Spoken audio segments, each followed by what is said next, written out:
প্রিয় দর্শক, চুনারঘাট নিউজ24.com এর অফিসিয়াল ফেসবুক পেজ থেকে সাতচুরি জাতীয় উদ্যানের প্রধান ফটক থেকে আপনাদের সকলকে স্বাগত জানাই। দর্শক, চুনারঘাট নিউজ24.com আজ সাতচুরি জাতীয় উদ্যানের প্রধান গেট থেকে ওয়াচ টাওয়ারে যাওয়ার যে রাস্তাটি, ওই রাস্তাটির মধ্যখানে যে সরাটি রয়েছে, এখানে মূলত একটি কালভার্ট নির্মিত হচ্ছে নতুনভাবে। তো এই কালভার্টটা আসলে বৃষ্টির পানির কারণে দ্রুত সময়ের মধ্যে না হয়, অনেক এলাকা এবং এলাকার বাইরে থেকে যেসব পর্যটক আসেন তারা মূলত ওয়াচ টাওয়ারে তাদেরকে যেতে খুব সমস্যায় পড়তে হয়। এ বিষয়ে আমরা আপনাদেরকে দেখানোর চেষ্টা করব। আমাদের সঙ্গে থাকুন, আমরা বিস্তারিত আপনাদেরকে দেখানোর চেষ্টা করছি। দর্শক, আমরা মূলত আপনাদেরকে এই কালভার্টটির কথাই বলছিলাম। এটির কারণে মূলত যারা সাতচুরি জাতীয় উদ্যানে আসেন এবং তারা পর্যটকরা ওয়াচ টাওয়ারে যাওয়ার জন্য এই পুরাতন কালভার্টটি ব্যবহার করতেন। মূলত এটা সরকারিভাবে নতুনভাবে এই কালভার্টটি হচ্ছে।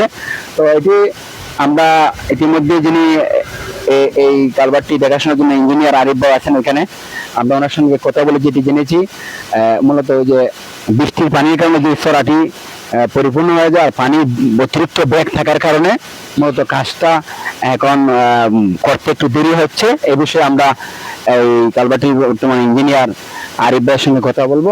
আমি ওনার কাছে জানতে চাইবো এটা বাকি কাজটি করতে কতদিন সময় লাগবে এবং আপনারা কি কি সমস্যার মূলত সম্মুখীন হচ্ছেন।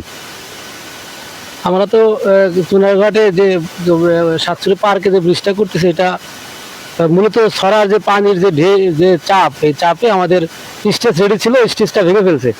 হ্যাঁ, এখন আমরা সামনে কাজ শুরু করছি, চলমান কাজ করতে 10 দিন লাগে, এক কথা, এরা কোনো টাইম না, রানিং কাজ আছে।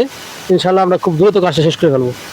আচ্ছা দর্শক, আপনারা যেটি শুনলেন, কাজটি মূলত চলমান রয়েছে। এটা দ্রুত সময়ের মধ্যে ওনারা আন্তরিকভাবে চেষ্টা করছেন শেষ করার, কিন্তু মূলত যে সমস্যাগুলো বললাম, আসলে এই সমস্যার কারণে, বৃষ্টির কারণে চড়াটিতে পানি থাকার কারণে যত সময় কাজটি শেষ করা যাচ্ছে না। আমরা আপনাদেরকে দেখানোর চেষ্টা করছি মূলত এই যে এখানে একটি গাছ, আসলে ওই যে বৃষ্টির পানির অতিরিক্ত ব্যাগের কারণে এই মূলত ওই সাইডটি ভেঙে পড়েছে এবং ওইখানে কিনারে যে গাছটি ছিল সেটিও মূলত ভেঙে গেছে। আপনারা দেখছেন, আমরা আপনাদেরকে পুরো জায়গাটি দেখানোর চেষ্টা করছি। মূলত ওই যে উজান থেকে যে পানিগুলা এই ছড়ার ব্যবহার হয়ে যে পানিগুলো যায়, মূলত এই পানির ব্যাগের কারণে মূলত এই কাজটি দ্রুত হচ্ছে না। তো আমরা যেটি জানলাম, হয়তোবা তারা সর্বোচ্চ চেষ্টা করে যাচ্ছেন, খুব দ্রুতই আমরা এর একটা সুফল দেখতে পাবো। আপনাদের দেখানোর চেষ্টা করছি।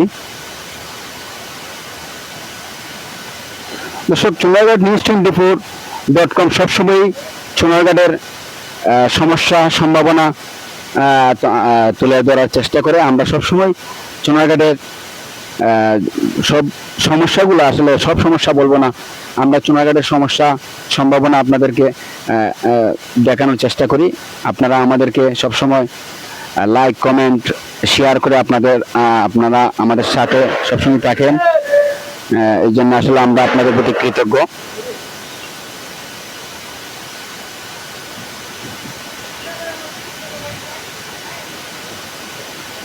আপনারা দেখছেন দর্শক, আমরা পরবর্তী নিউজে অথবা আপনাদের কিছুদিন পরে একটা আপডেট আপনাদেরকে দিব কালভার্ট বিষয়ে।